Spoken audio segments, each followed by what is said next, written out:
All right. Hello, everybody. We are live here on YouTube. We're so thrilled to be kicking up Sandbox Sunday again. It's been a minute since we've done one of these, but we're thrilled today to have Paola Prestini and Jeff Zeigler here with us. Um, we're going to talk a little bit about them, their careers, them as people, what they're up to now. I'll pass it off to Ian to introduce them further and kick us off here. Yeah, well, first of all, welcome Paola and Jeff. Thank you guys so much for taking this time out of your day to be with us. Thank you, guys. Thank you for having us. So we wanted to bring you on this show because the two of you both do so many different things, and you're both such leaders in our field, and you've done so much for me, for us as a group, and for so many other young artists. And I thought it would be really fun to take a look at both of your work, both the things that you've done on your own, and also the incredible body of work that you've done as a couple, because you are a married couple, and that's a really inspiring thing too. It wasn't a secret till now, so thanks for outing us. Well, so just to get us started, because I'm not sure that all the folks watching even know all that much about you, I thought I would take each of you in turn and just quickly go through your background, how you got started, what inspired you to do the things that you're doing. So Paola, if we could start with you, maybe just can you talk us through like what you were like as a young person? Like, why did you start writing? How did you turn to composition? I like the story. Which story are you thinking of when I was like? With Maria. Oh, yeah. So I mean, I was always really disposed to music, and I started piano really young. My mom was a single mom, and she worked full time, and I had a nanny here on the border. And Maria would cover for me because I never practiced, and I would only write my own music. And my mom would come home, and my mom was really good at keeping me on schedule. And she'd be like, "Did Paola practice?" And Maria would be like, "Absolutely, she was amazing." She's like, "She did Beethoven, absolutely, it was amazing." And I was never practicing, and like that lasted for like about a year until I finally had to give my first concert, and I bombed. And my mom was like, "What have you been doing?" And I was like, "Well, actually, I've been writing my own music, and this is what I really want to do." And I think at that point I was, yeah, I was. I mean, I was very young. I was 9. And so she got me writing. Had got me a teacher, and then I went on to Interlocking, and that's where I really started writing music. Do you want me to keep going? Well, I would actually jump in for a second. I think this follows a pattern. I hadn't noticed this until now because, you know, Paola is also a wonderful chef, but she's not one to follow a recipe. So it makes sense that she would also not be one to actually follow the score of music that someone else actually wrote. Like you have to do it I think your this own is way. part of the creative process, though, is always feeling like you're the first to do something. I mean, it's not that you're not building on a body of work, but that somehow the way that you see things has not been done is part of, the audacity of thinking you can be a composer. You know what I Yeah. mean? Yeah. It's cool to hear that you were a player as well when you were younger. I mean, is that still a big part of, or a part at all of what you do? No, I mean, I definitely used sometimes the keyboard, and I also used my voice for a long time. But actually, it was really a crutch at the beginning. And then I remember one summer I went to study with Peter Maxwell Davies on the Isle of Hoy, and he didn't have a piano. And I remember getting there, we were supposed to write a piece for the Scottish Chamber Orchestra, and I was like, "Oh my God, I can't do this. Like, there's no way." And he was like, "Okay." He was like, "Well, there is one piano on the island, and you have to walk like this many, kilometers to get there." And that already was a challenge for me. And he's like, "And then in order to produce notes, it's like a pedal organ." And so like after one day, I was like, "Oh yeah, no, I don't need the piano. Like that's way too difficult." And so from then on, I started, like kind of being able to write without it. But I still, it just depends on what I'm writing. Sometimes I like to be at the keyboard, and sometimes I really don't. Yeah. And then so you went to Interlaken, and then I know that was it in college that you started Vision into Art, which is the production company that you were a part of.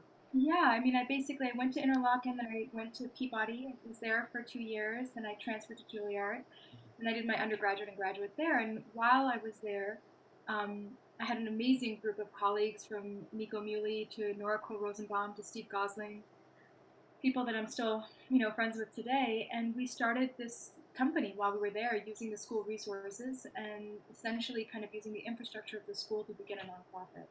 So at the time, it was really about interdisciplinary art and kind of, the juxtaposition of different disciplines and styles and how to kind of create a holistic concert experience. And then really, really quickly after that, a collective formed, which was an interdisciplinary, intergenerational, intercultural collective of people that were not at Juilliard. It was Roger Bonaragard, who was, this incredible spoken word poet who, brought a completely different world. There was a historian. There was, it was just really an incredible group from all walks of life. Yeah, and we're going to get a lot into this later with some examples of your work. But when I think of your output, one of the things that I think of is the way that you bring together artists from all these different walks of life who do all these different sorts of things to make these artistic products that are so much greater than even the talents of each individual person. And so I mean, what you just said is that it just started out with the people that you knew in school. But how do you go about finding these amazingly talented people that are going to come together to make these works of art? I mean, honestly, a lot of it just has to do with, like, again, if you're curious about something, like, how do you find and how do you ask? And, sometimes the ask is like the hardest part. So with Roger, I mean, I think I was 19 or 20 and I had heard him speak. It was this incredible poem um, called A is for Africa, B is for Black, C is for Culture, and that's where it's at. And he was doing an anti-death penalty rally in Central Park, and he was the guest speaker. And I waited until thousands of people cleared, and then I went up to the stage. And I was like, "Excuse me, that was amazing. I want to work with you." And he was like, "Okay." And I'd asked and asked and asked until, he was totally willing, and then we created a bunch of work together for years. And that was, slowly, like, there was an incredible historian who was the head of this foundation, and I really loved the way that he talked about kind of democracy. And um, I asked him if he would do a show with us, and we ended up doing a show called Democracy. So it was always like, and it still is, when I'm interested in someone, I do a lot of research, and then I ask, and then I bring them into the fold. Yeah, yeah. Well, okay. So you have vision into art. You're doing all these multidisciplinary projects, and then of course National Sawdust is a thing that happens a bit later on. So can you tell us what is National Sawdust? Why did you help found it? Why does it exist? Yeah, well, I should just say that, with Vision into Art, there came a point where it no longer represented what I needed as an artist and where my mind was in terms of, you know, just my evolution. And so what I've noticed in my life is that at that point, there's always a point in my life where there's, kind of a natural shift, and really listening to that is crucial. And so that really happened with National Sawdust. This incredible gentleman met me through Limor Tomer, who was the first person to curate Vision into Art at the Whitney. And I took the meeting with him, and he really had the desire to find an artist who would be able to create a center that was devoted to the discovery of music. And at the time, there was no fundraising involved. I was just to be kind of the artistic director. But pretty quickly it was clear that it wasn't just building a mission, but it was actually going to be bringing this place to life. And by that point, I was committed. We were also in the point of our life where Jeff was in Kronos and was in San Francisco, and we wanted to relocate back to New York.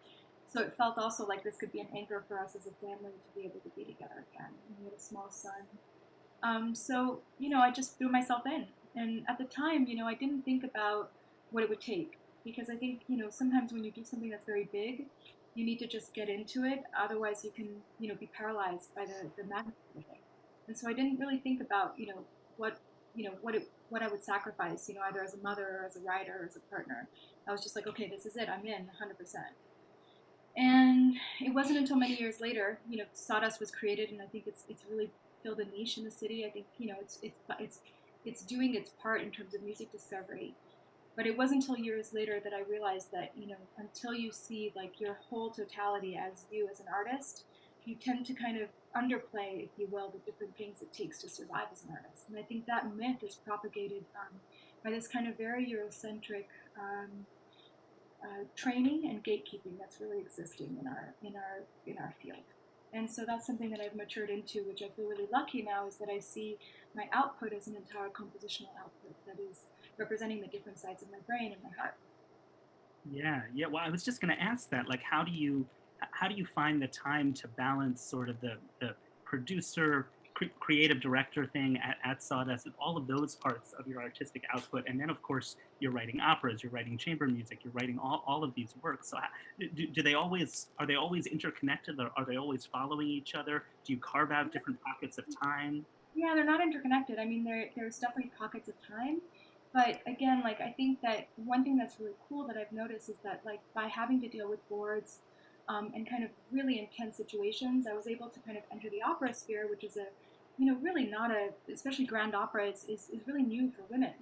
And I was able to negotiate certain relationships that I don't think I would have negotiated as well if I hadn't had that experience dealing with kind of the complexity that I had with Sawdust. So for those things, I'm grateful. I'm glad that I'm no longer at the starting phase of it because it nearly killed me. And now it's entering a different phase where it really just needs my brain strategically. So we have a great program director, great deputy director, great managing director. But at the beginning, I was like, the cook, the chef, the janitor, and the lover, all of it. Wait, what lover? I don't know. Yeah. I mean, it's so amazing to chart the progress of Sawdust in just the few short years that it's been around. I mean, it really feels like yesterday that we were making videos in what is now the bathroom, like in the middle of the construction site. And Sandbox has an ensemble. Some of our most important concerts have been played at Sawdust over the last few years. You guys supported us with our NYU seminar right from the very first year. And now every single year we have this marathon concert with all of these students who come in from all over the world. And it's really a life-changing experience for them. And it really has become this thing in the city. Everybody knows what National Sawdust is. Everyone wants to do something there, and it has filled such a wonderful role to support young artists. It's just amazing, I think, that it's happened so quickly. Thank you. Well, let's switch over gears to Jeff for a second. Yeah. So Jeff, also you wear so many hats. Like you're this incredible cellist. Sorry, I'm going to embarrass you just for a little bit, but like I think you're such a rare player in that you are so comfortable playing old music, contemporary music, pop music, anything that anyone could find. You bring the skill set to it. You were in the Kronos Quartet for years. You made the decision to leave that group and to do your own thing. Now you've released 2 solo albums. You have a band with Roger that Paola mentioned that we'll talk about in a bit. You're the chair of the string department at Manus, and you guys work together at Sawdust. You're the label director of the in-house record company. So can we go back a ways with you too? So when did you find the cello? Well, I think in some ways the cello found me because when I first was introduced to the instrument, it was through this program where it was like this workshop program where it was like we were exploring different instruments, singing, scratching on the violin, playing the recorder. And it turned out that the violin teacher was actually a cello teacher. And she asked me and my parents if I would be interested in taking cello lessons. And I don't come from a musical family. And so I honestly didn't know what a cello was. And so I said, sure, what is it? And I was very open to the idea of learning an instrument, but there was nothing before that point that it wasn't like I went to a concert and Paul Tretelier was playing and I was immediately moved by the instrument. Like I was introduced to it on day one in my first lesson. And somewhere along the way, I mean, I always loved playing music. I always loved playing the cello. But at that stage in my life, I think I wanted to be a professional baseball player or a professional soccer player. So I can't imagine I was practicing as much as I should at that stage. But yeah, I think that my love of music and my love of the instrument was like this exponential growth until the point where I was in college, and then something snapped, and then the rest is history. And so for college, you went to Eastman, right? Yeah, I did my undergraduate at Eastman. I was a student of Stephen Doan. Right. And then, so what? I mean, the Kronos Quartet, of course, happens later. But when did you start getting excited about work by young composers? When did contemporary music start to be a big part of what you did? Well, I feel like the seeds of that actually were planted when I was in high school. So my teacher in high school, her name is Margaret Tate, and she's a cellist in the San Francisco Symphony. I started taking lessons with her shortly after joining the San Francisco Youth Orchestra because she was also the weekly chamber music coach. So every week every instrument would gather with a member of the orchestra, and um, I mean, she's a great cellist, a wonderful teacher, and I immediately wanted to make the switch to work with her. In addition to playing in the orchestra, she also had a string quartet with other members of the orchestra. They played concerts regularly at this church near Davies Hall called the Old First Church. And every program that they played, they would play something old, something very new, and then something more like romantic or something. And so through the quartet, I was introduced to a lot of really gnarly contemporary music, things that I'd never heard before. And I found it fascinating. I mean, at that point, we're talking about music like Charles Warren and Andrew Embry or things like that. And I just, I was excited by that repertoire, and I was excited about string quartets. So I think that was the seed that it took some years to finally come to fruition. But many years later, I was having dinner with Margaret, and I told her that everything was kind of like her fault, actually, because I think the seeds for everything that came afterwards were definitely planted by her. That's really amazing. Okay, and then after you get out of college, I seem to remember you telling me once that you were part of another string quartet before the whole Kronos thing happened, right? Yeah, How yeah. did that happen? Well, so after I was in school a really long time. After Eastman, I was at Rice, and then after getting my master's at Rice with Paul Katz, um, another major influence for me for string quartets. I went to IU to study with Janos Starker. And in going to Indiana, there was a string quartet called the Corelliano Quartet, named after the composer, Don Corelliano, not the father, the concertmaster. They were looking for a cellist, and so I thought it would be a great way to join a professional quartet and continue my studies with Starker. And so I auditioned.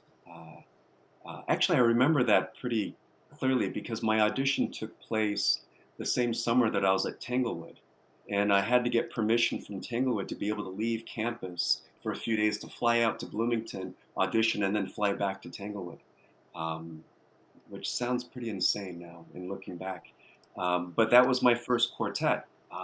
We were visiting lecturers at Indiana, and that first year we went for the fish-off competition, and we won the grand prize there. And then we went on to Juilliard for the quartet residency. And then shortly after that, when we left Juilliard, we had a residency at Dickinson College. So that was my first experience playing in a professional string quartet. And was that when you and Paolo met in that little period in there?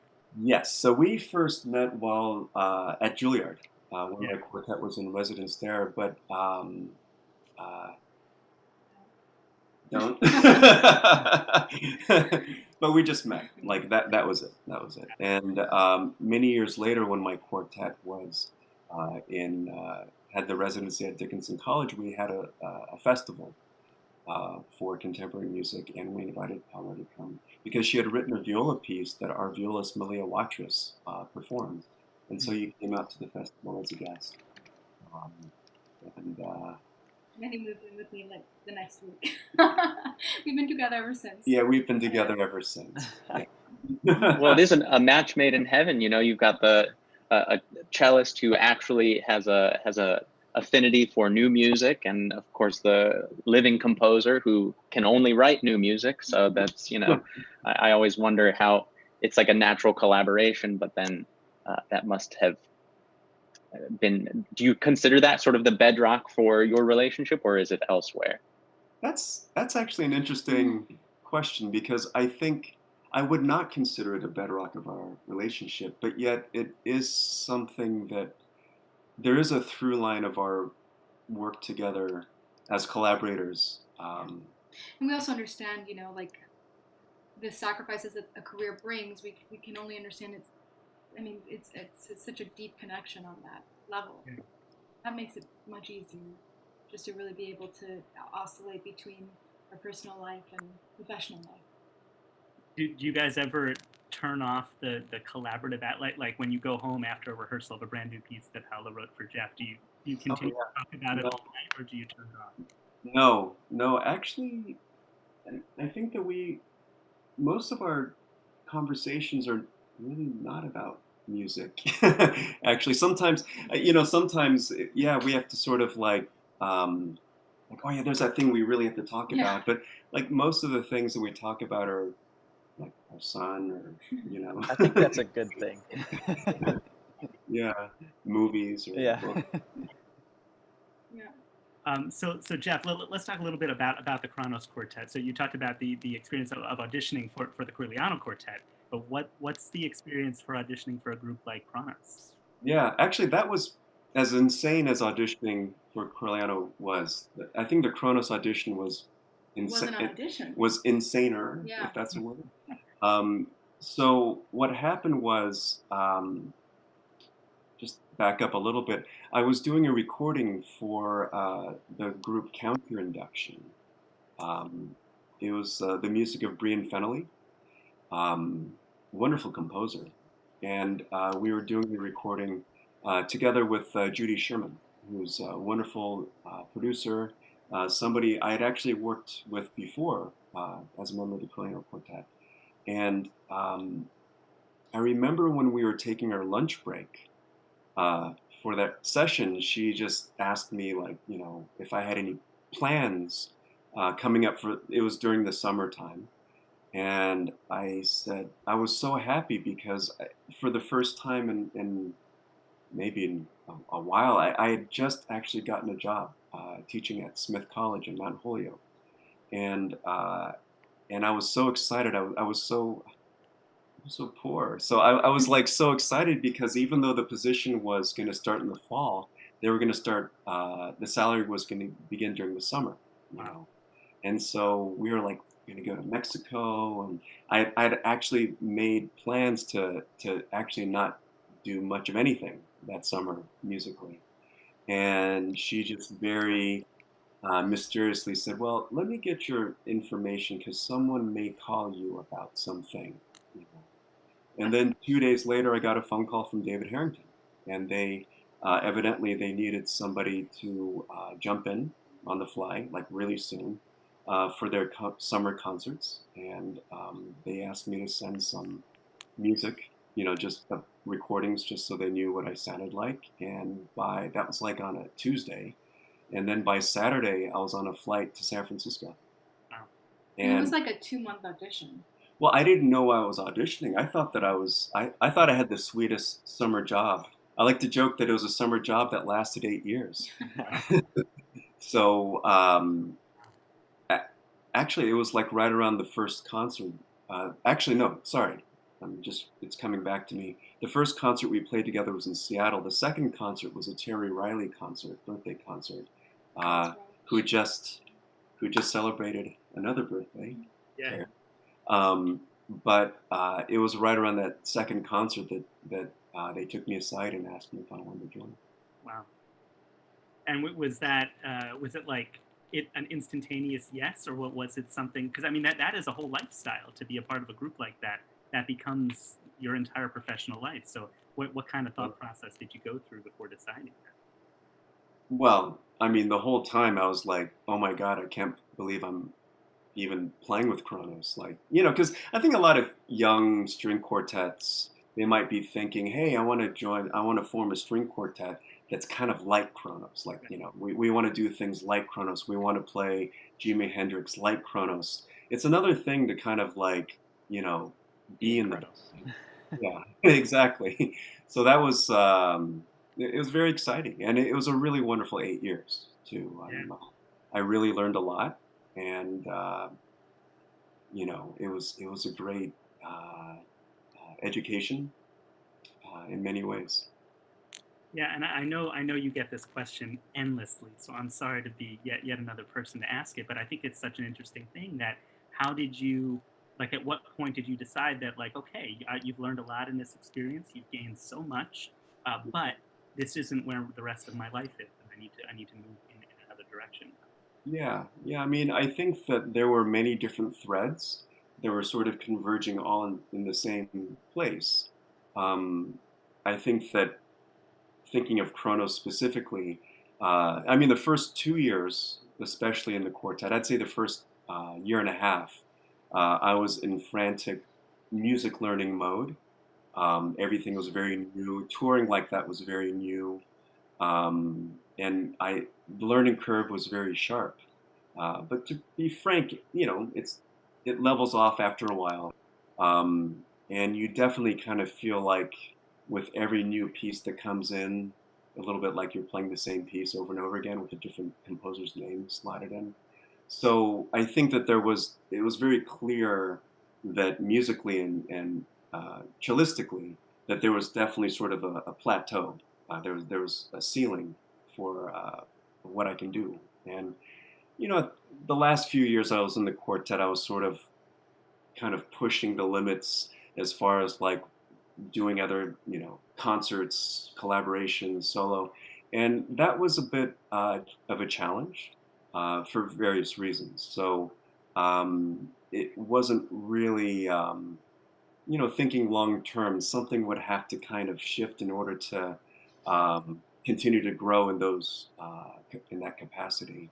At the same time, as Paolo was mentioning, this was at the time that National Status was becoming um, coming to life, and I'm a West Coast kid. I grew up in the Bay Area, so living in San Francisco in many ways felt like a very comfortable, natural place to live. But I think that more and more we felt the pull back to New York. I like to joke that New York kind of ruined me.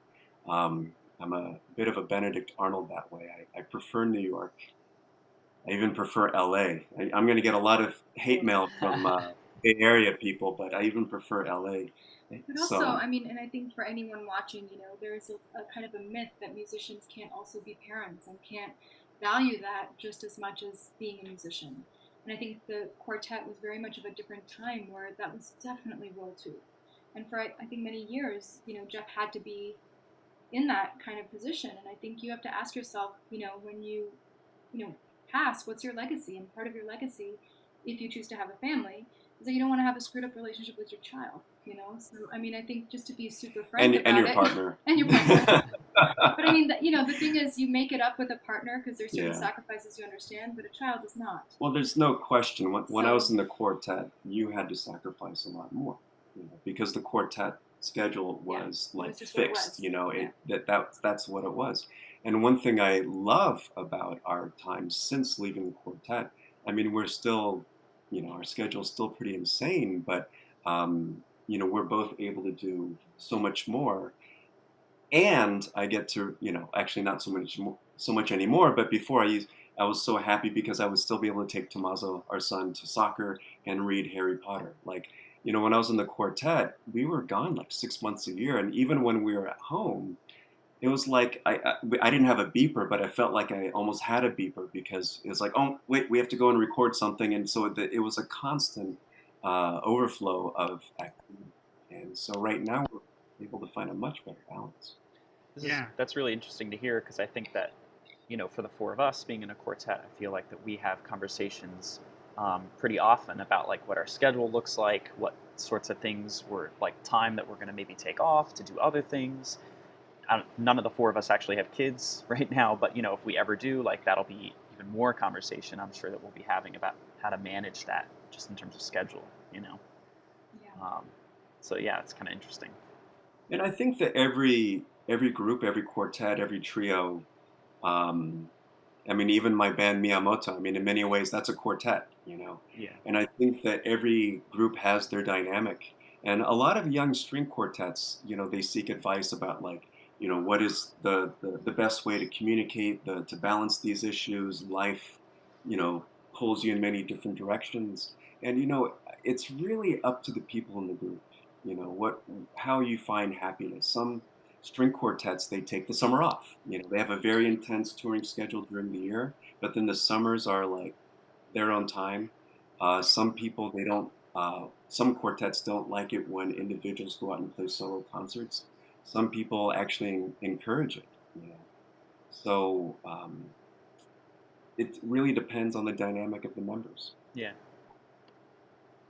Yeah, well, so not too long after you left the quartet, you released your first solo album, Something of Life, and I thought it might be fun to feature one of the tracks off that album because it's something that the two of us have done quite often over the years. So this is a piece of Paola's, "Listen Quiet."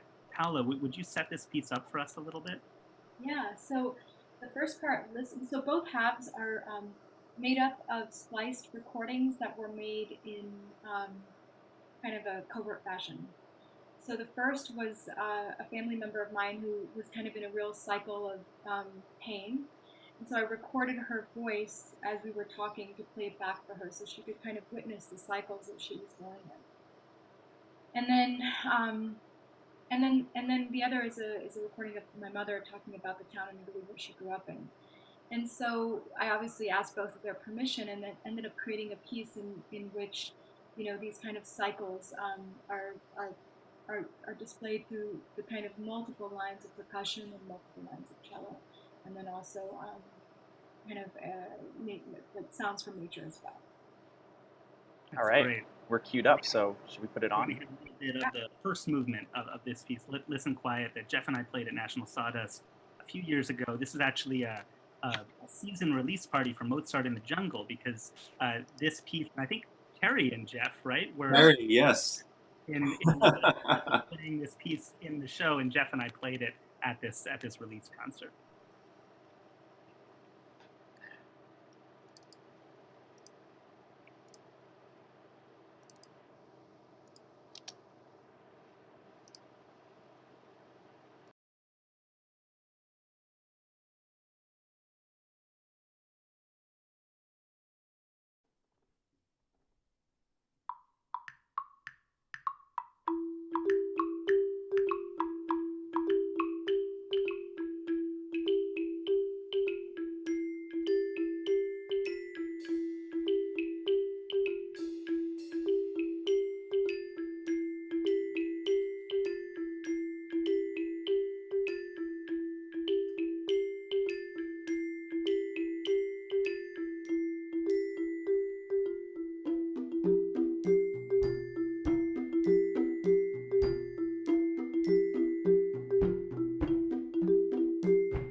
Okay, we're back. Sorry about that. You couldn't hear me for a second. Sounds awesome, Jeff and Ian. Thank you. That piece is so funny because Jeff just gets to sit there on stage for like 90 seconds and do nothing. Nothing. Freaking out. It's the best kind of cello solo, yeah. No, but Ian, you rock on the piece though. Yeah. It's like you need to grow an extra arm, and you sound great. I mentioned in the chat, so this track is on Jeff's first CD with Jason Truding from So Percussion, and that recording is amazing. It's probably the perfect representation of the piece because Jason was able to use the studio to actually make sure that all of the notes that Paola wrote are in there and sound beautiful. I love hearing live. Yeah, but it's true. Jason never played it live. Yeah. This is. Well, Paola very, very generously told me that it was okay to. I love how you play it. It's very visceral and very physical. It's part of the narrative of the piece. So this piece was one of the first. It was not the first thing that we did together, but it was one of the first things of Paola's and of Jeff's playing that I heard. It because it was also included in this concert that we did together back in 2013, I think, at the River to River Festival, way downtown. It was a collaboration between Vision into Art, U2, the Lara Lubavitch Dance Company, this amazing dance company, and Ransom Wilson's group, Le Trembleu, that I was a part of at the time.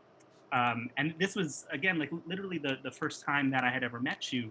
And I had no idea, I mean, to be honest, I had no idea who either of you were. I had no idea that we would be friends for this long or that you would mean so much to me or to Sandbox. But it's such a good example of the way that the two of you really looked out for people. Like it was because of that experience that we then did something else after that. I mean, I think you asked me to play Listen Quiet for the first time very shortly after that experience. Yeah. And it's also a great example of what I was talking about earlier with Paola, the way that you are able to bring together all of these different types of people in different disciplines to create this amazing thing. Like I also remember as part of that concert, I played Andy Akito's Lignius 1 with string quartet, and kind of unbeknownst to me, you guys commissioned, I think it was Katie Tucker to make this amazing animation to go on behind the performance that I literally didn't see until the dress rehearsal, and it made the piece even better than it already was. And brilliant. She's amazing. Yeah. I mean, I was just blown away by how you were able to, again, just identify, these musicians that were going to play this thing, and then this video artist, and sort of know in your head that you could put them together and it would make this. I think Ian, it's not just us. It's like good people gravitate towards each other, and we're all building a community, and there's a lot of kind of different Venn diagrams that we all travel in. But I think we both made a decision pretty early in life that we don't want to work with assholes, and so that's been pretty much a guiding principle. Aside from really actually, work with talented people. That is one of our mantras, because life is too short. Yeah. We have a little question from the chat. Just a little side note here. Do you guys remember which episode of Mozart in the Jungle that little clip of Jeff and Terry is? The final season. Yes. And it's either, it was kind of towards the middle end. I don't remember if it was the 5th or the 6th, something like Terry, that. do you know which episode it was? We'll try to look it up and track it down. It's a great little clip of Terry. Yeah. One thing that people don't know is that I had actually recorded Philip Glass's Orbit for the season prior, the one that took place in Venice. And that was a lot of fun to be a part of and to record, but unfortunately that ended up on the editing room floor. So it was really nice to have a second chance. I think you got a speaking part, right? Like you actually spoke. I did speak, yeah. And they wanted to ad-lib a little bit with, and I was like, you guys know I'm not an actor, right? You know how to ad-lib with words. I think it was great. No one told me that I wasn't actually allowed to play. Like they gave you a special bow with like oil or something, so like it wouldn't make sound. But then no one told me that I was like playing the woodblocks, and then we did like a whole take, and then I think the director was like, "Why is this person playing? You can't make noise." And I was like, "Oh, okay." Like, I had no idea. Yeah. That's funny. No, they literally did the the soap on a bow thing for me, where it's like I can just play as furiously as I want, but it doesn't make a sound. Yeah. And where did this connection to that TV show happen? Like, how did you guys get involved with this? Because Sawdust has had a bunch of involvement with them, right? Yeah, my friend Elena Park, she's a really incredible curator, and so they brought her in to really kind of identify composers, and so she brought a bunch of women composers in, which was really cool. It was kind of part of the storyline of the final season. And so myself, Missy, Caroline Shaw, and then the previous season, Nico, were all involved because of Elena. Mm-hmm. So I wanna play this little excerpt of "As Sleep Befell," which is that dance piece that we did back in 2013. But this is an example of Paola, of your work with Helga Davis, who is someone that you've worked with so many times over the years. Would you talk about how you met her and what her artistry means to your work? Yeah, Limor Tomer. So I was looking for somebody to record my first album called Sounds. It was inspired by a book of woodcuts and prose of Kandinsky. And I wanted somebody who really had a large range. And Limor was like, oh, you have to meet Helga. And I just remember we met, and I mean, it was over 10 years ago. No, excuse me, like 12, 13 years ago, because she was there when she was. It was.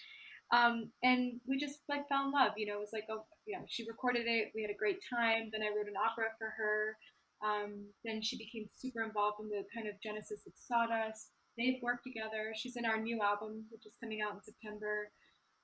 She and I host a masterclass for Sawdust every Friday. I mean, she's just family. Yeah, family. Yeah. Okay, so here's a little clip from "As Sleep Befell." This, I think, is just archival footage. Might even be from a dress rehearsal or the performance. I can't remember, but I dug it up on the internet and I couldn't resist.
Okay, we're back here. It's beautiful, Paola. Yeah. Paola, did you get a chance to click on that link or no? No, we didn't want to lose you, so I'm going to watch it for the first time after this. I was just thinking, Jeff, were you also a part of that run of shows of this piece that we did at the Joyce, right? We played. No, I didn't play at the Joyce. Just the River to River. Yeah. Just River, because we played this piece like 20 times, so over a couple-week period. It was such a gift for a composer to hear something that many times. You know? Yeah. I like that company too, Lar Lubavitch. Yeah, they're nice. Yeah. He's amazing. So I wanted to also ask you guys. We've been asking all of our guests about this very unique time that we're all living through right now. I know that you guys escaped to Arizona for a while to be with family, to get out of the city. But how have you both been doing in terms of your creative process, in terms of working versus family life? I know you have a young son, so I'm sure homeschooling had been a big part of what was going on. So how are you dealing with it? I mean, I think the beginning was, like for everybody, harder, you know, 'cause you're just trying to get used to it. But then it's like life, you know, you have a new set of parameters. We're fortunate to, you know, to have a roof over our head and to be, you know, safe. So create a new set of parameters by which to do that. So it's been like that, you know, basically creating a schedule for our son. We're lucky because he has Italian lessons with my mom, and you know, we try to create a little schedule for him. He's learning how to write his own music right now. He's, you know, really interested in astronomy, so we track the moon every night. So we try to make like last night. I made a whole Hawaiian meal, so we pretended that we were in Hawaii. I mean, I don't know, like just try to make it fun, you know, It's like true. as creative as possible.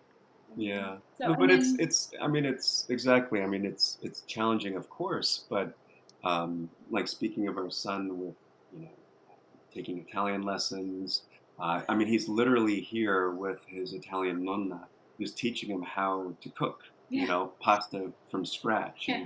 And so, in some ways, even though it's a big challenge for us and for everyone, I think we're trying to find ways to still be productive and positive and create a, you know, wonderful environment. I mean, one thing that we've also kind of embarked upon is a new project together. I mean, we have done many projects over the years, but this is actually the only one that we've done just you and I. yeah. And it's a new project. In some ways, it's sort of like it can be viewed as a survey of some of the music that you've already written for solo cello, but kind of reimagined and rediscovered uh, in a new way with text and some other music. So it's been, you know, my wife doesn't write easy music, so I think in many ways, I know Ian will vouch for that. And so in many ways, like being in quarantine and being, you know, having the space and the time to be able to focus in has been really fruitful. And it's an exciting project. Yeah, so that we released in September. It's called Cantos. And then Jeff has been working on Miyamoto's Blacken Up and his release, which he'll talk about. Mm-hmm. And then I was just going to say, yeah, and then I've been working with my friend Magos Herrera, who's an incredible singer. And she and I are working on a release in December. We've recorded Choirs in Isolation, and then she and I are co-writing our first album together. So that's been fun. But I was going to say that just from the psychological standpoint, also, I think part of what I've been trying to do with Sawdust is kind of really reimagine, you know, taking all the events that have happened from the pandemic to, you know, what happened with George Floyd and how to kind of reposition the values of the organization in a much more transparent way to address the future more proactively is kind of also where my head's at with the organization. So to be able to be here and to be able to kind of really just think of it from, yeah, just from a repositioning standpoint. I think in a way we're fortunate that we can't go back and that we can just go forward. So yeah, so that's kind of where my brain's at. You know, these kind of really beautiful collaborations with people I love so much, and then you know, trying to just start over. Yeah, no, it's good to hear you say that. I was going to ask, Sawdust, you all already do so much in terms of featuring underrepresented composers. Like Jeff and I were both part of the Hildegard competition last year that specifically tries to place a light on composers that don't get these opportunities. So I don't want to put you on the spot here, but what do you see for Sawdust as this leader in the field in terms of how they can help all of us sort of move in a better direction? I mean, for the first part is that really post-COVID, we immediately launched a festival called the Digital Discovery Festival. So we're featuring over 100 artists, using our incredible tech staff to train them, to use their own equipment to be able to be on our stage digitally. So that was a real kick in the butt to kind of launch our digital arm, which we wouldn't have done in such an expedient way if it hadn't been for that. In terms of really kind of building an anti-racist agenda, I think that's something that I can't do alone as a white woman, and I wouldn't dare to do alone.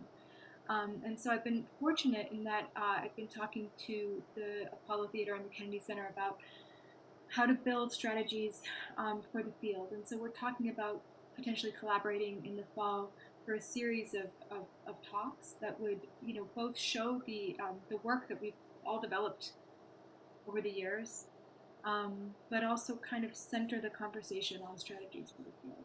And so that's kind of one of the ideas. But there's everybody has to do their part, and that's what's so important in this moment.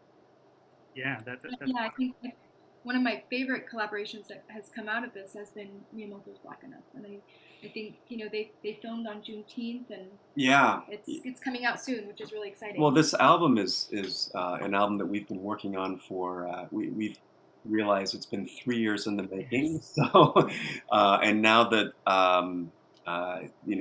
in some ways, thankfully because of COVID, we all have a little bit more time to focus in on it. So we're literally in the last stages of finishing up the master for it, and we've we released kind of a teaser track on Juneteenth of our song Burn Build, and yes, we've recorded the video, and so we're putting our ducks in a row to be able to release that very soon.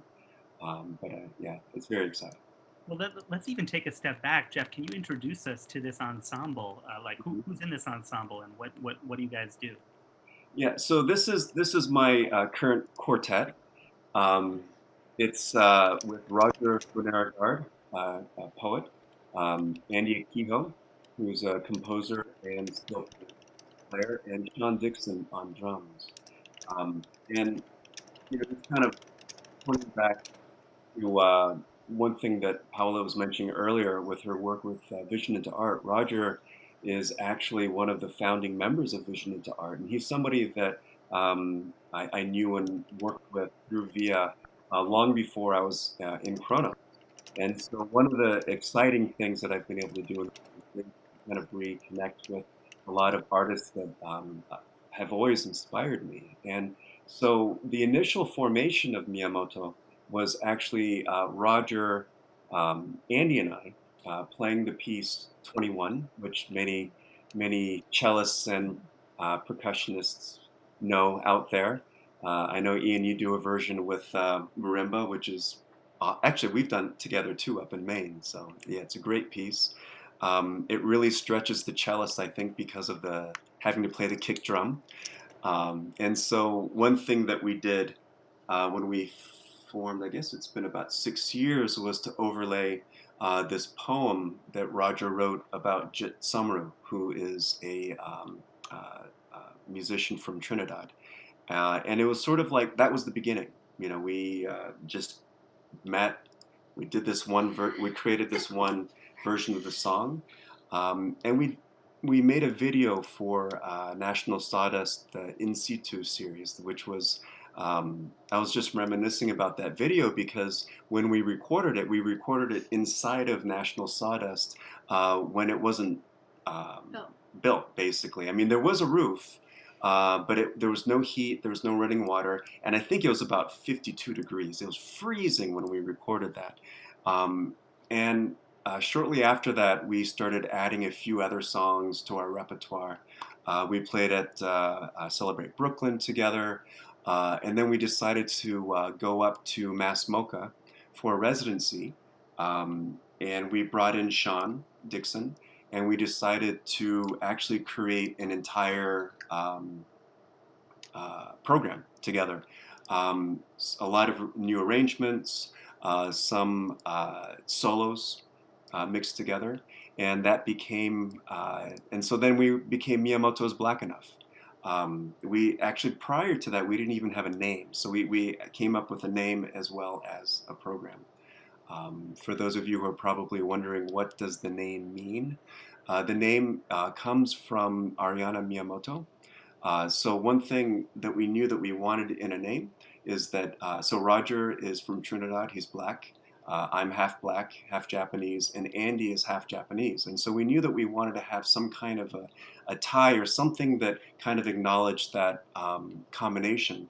And we came across Ariana Miyamoto, who was Miss Japan. She's Japanese, but half black. And a lot of people in Japan did not accept her because they felt that she was not true Japanese. And so by calling ourselves Miyamoto is Black Enough, we're saying that maybe Japan doesn't feel that she's Japanese enough, but she's definitely black enough for us. That's so great. And the thing you said about, several of the early tracks or early songs you guys worked on were started as these versions of pieces that Andy had written for Steel Pan Solo or for his ensemble. But it's amazing how you've reimagined them in this setting. I mean, I think it speaks to Andy as a composer and how brilliant he is, and that his music can exist with all of these different things layered on top of it, but also with the sort of creative spirit that you all took to this, that you figured out that Roger, well, I think Roger on top of anything would be amazing, but specifically Roger on top of this music with you guys playing it completely restructures in my mind what I think these pieces are. Like in the track we're going to hear in a minute, Burn Build, the one you released on Juneteenth, that is a version of Andy's piece Aka, which is a piece I've heard many, many times. Jeff, you played it many, many times. It's a completely different piece in this context. It means a completely different thing. And I'm so glad that you guys found this sort of other meaning behind Andy's music here. So we're really looking forward to that album. But for now, let's listen to the first track, the single off the album, Burn Build by Miyamoto is Black Enough. Okay, here we go.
Maybe I can garden again.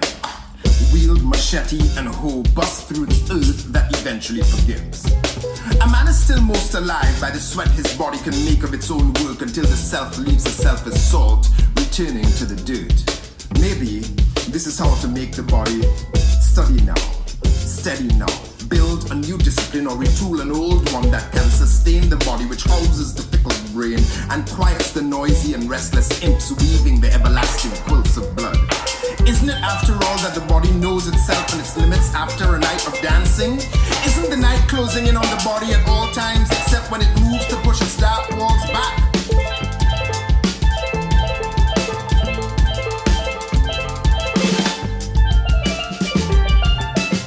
Call me plow, call me gravedigger, call me road grader, call me scout.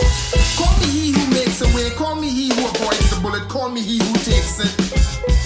Call me bulletproof, call me never dead, call me resurrect, call me greatest of all time, call me citizen, call me father, call me by my name, call me vine, blade, and the sinews that swing it. Call me the weaver pattern of resist itself, call me revolt, call me revolt, call me revolt, call me revolt.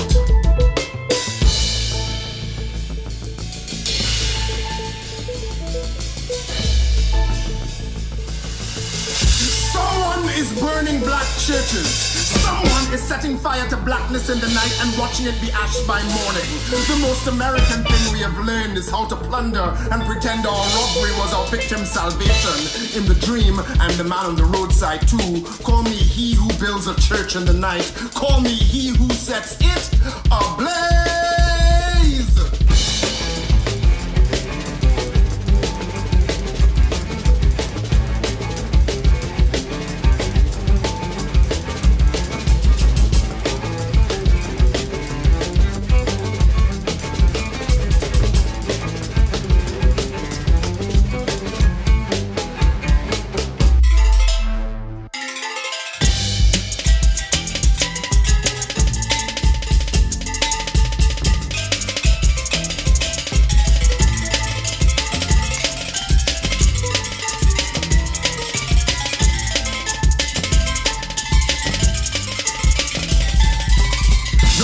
Needs two kinds of soldier, builders and burners.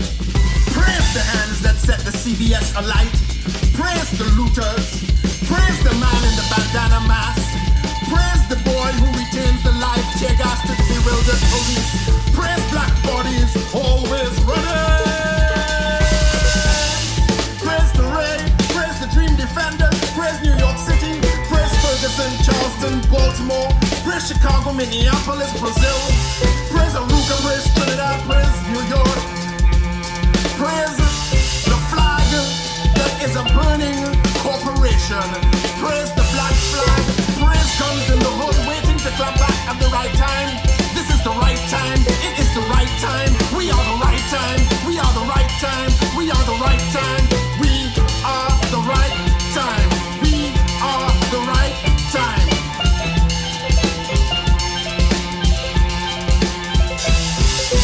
This is how to make the body steady now. Steady now. Sturdy now. Stealthy now. Build with all the tools. Be disciplined. Disciple. Decisive. Deceptive. Be sock turner. Seed planter. Path clearer. Flag burner. Be the hand that knows to lift the bird's nest down before its blade cleaves the perfect art. Be the perfect art and combat. Be the body willing to dance. Be the celebration dance. Be the body willing to burn. Be the night itself when the riders come. Be the blood, the vigor, the vigilance, the violence, the rigor, the regal, the rage, the garden, the evil, the powerful, the evil, the good, the knowledge, the place to return to. Bleed the morning and the clear sky insisting. Begin again. Be the morning, even when yours is the finger on the trigger, the hand on the heavy hip. Be the morning. Be the morning. Mourn. Mourn. Be disciplined, disciple, decisive, deceptive. Be sought, turn a seed, plant a flag bearer. Be the blade, be the flag, be the heart, be the combat, be the body willing to burn. Be the celebration dance. Be the muscles pushing themselves against the wall of darkness. And these three things. Be alive, be black, burn, build. Be alive, be black, burn, build. Be alive, be black, burn, build. Be alive, be black, burn, build. Be alive, be black, burn, build. Be alive, be black, burn, build, burn, build, burn, build, burn, build, burn, build, burn, build,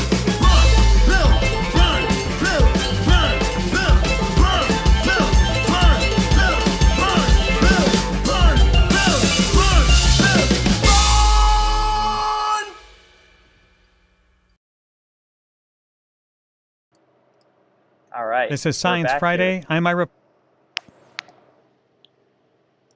Now I'm unmuted. We're back. So that was Burn Build, the first track that has been released from Miyamoto is Black Enough's forthcoming album. Jeff, you said that's coming out maybe sometime next month? Yeah, we're aiming for a release at the end of July, hopefully the 27th. One thing I do want to, just for perspective, with that track, that's an album that we've been recording over the last few years, and we wanted to release that particular track on Juneteenth. However, I think everyone should know that Roger wrote that poem in 2014. So it's just kind of chilling how relevant those words continue to be. Yes, it is. I'll also say that I've had, I think a few of us in Sandbox have had the pleasure of seeing M is Black Enough play a live show. It's something else. So if you guys, anyone out there who gets the opportunity, if they're the next time they're in your city, we're trying to figure out how we can, in addition to releasing the album, to do some kind of a live something or online, or we haven't figured it out. But yeah, for right now, July 27th on National Sawdust Tracks, coming to a theater near you. Wait, no, there are no theaters. Yeah. Yeah, man, that Celebrate Brooklyn performance is like burned into my memory like forever. Yeah, unreal. Everybody should check it out. Yeah. Well, Jeff and Paola, thank you guys so much for taking the time to be with us today. It's always such a pleasure to talk with you, and just thank you for everything that you both do for our community. What you continue to do, it really means a lot to a lot of us. So thanks. Thank you. It's great to see you guys too. It's likewise. You too. Thanks for hanging with us. The next time. Say hi to Tommy and thanks. Yeah. All right. And thanks to everybody who watched. Yeah. Absolutely. Thanks for tuning in. We'll be back on July 19th as our next episode. It's actually going to be with Jason Truding. Third time's a charm. But we're really excited to have Jason on the stream on July 19th. It'll be on Sunday at 3 p.m. Same time, same place. So we'll see you then. You're awesome. Take care. Bye-bye. Take care. You too. Thanks again.